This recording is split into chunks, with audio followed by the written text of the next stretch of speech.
Ассаламу алейкум, құрметті мұсылман бауырлар. Бүгін мен сіздерге өте әсерлі бір оқиғаны айтатын боламын. Мұқият соңына дейін тыңдаңыздар. Бір күні имам Ахмад бір қаладан екінші бір қалаға сапарға шығады. Енді әрине, бұрынғы заманда сапарға шығу өте қиын бір мәселе болған. Екінші қалаға жетпей, ол кісі қараңғы басып қалады жан-жақты. Имам Ахмад сонымен жақындағы бір мешітте құптан намазын оқып, құптан намазын оқығаннан кейін сол мешітте түнеуді қалайды, бірақ өкінішке орай оған мешіт қарауылы рұқсат бермейді. Тіпті оны мешіттен шығарып жібереді.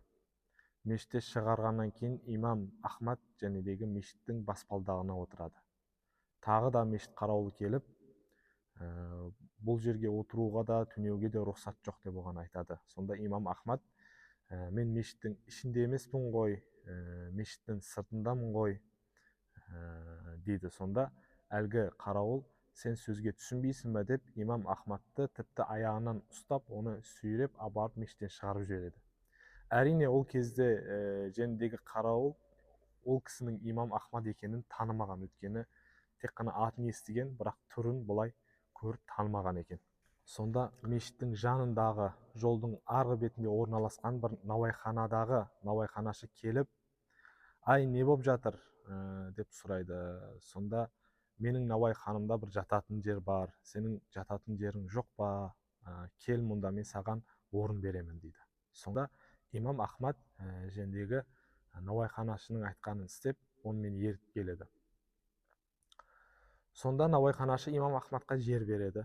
Ол жерде имам Ахмад жаймен дем алып жатқан кезде, науайханашының әрбір нан жасап жатқан кезде, қамырды үйлеп жатқан кезде, науайханашының истиғфар айтып, әрбір қимылында Алладан кешірім сұрап, истиғфар айта сол істі жасағанын көреді. Сонда имам Ахмад бұған таң қалады.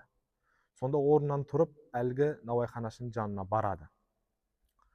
Сонда науайханашынан сұрайды, сен бұл истиғфар айтуды қай уақыттан бері бастадың дейді. Сонда әлгі науайханашы, біраз уақыттан бері мен бұны жасап келе жатырмын дейді. Сонда имам Ахмад таң қалады бұған. Әлгі науайханашыдан сұрайды, енді берекесін көріп жатсың ба, бір пайдасын көріп жатсың ба дейді бұл жасап жатқаныңның. Әрине дейді, әрине, өте көп пайдасын көріп жатырмын, жұмысымда береке бар. Және де мен осы истиғфарды айтып, Алладан не тілесем, соны маған беріп жатыр, дәл уақытында дейді. Сонда әлгі науайханашы, сол кезден бері бірақ дұғам ғана қабыл болмады дейді. Сонда имам Ахмад одан қызығып сұрайды, қандай дұғаң қабыл болмады дейді. Сонда әлгі науайханашы не дейді? Мен дейді, имам Ахмад ибн Хамбалды көруді армандайтын едім дейді. Соны Алладан сұрайтын едім дейді. Сол кісімен кездесуді, сол кісіні көруді дейді. Сонда имам Ахмад ибн Хамбал ғой, рахматуллах алейх. Сонда таң қалып, жоқ дейді, сенің дұғаң қабыл болған жоқ, сенің дұғаң өте қысқа бір уақытта қабыл болды дейді. Тіпті сенің жасаған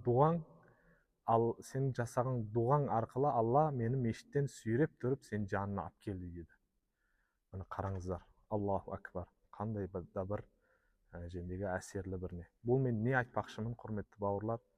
Егер де біз истиғфар жасап, дұға жасайтын болсақ, Алла біздің дұғамызды қабыл етеді.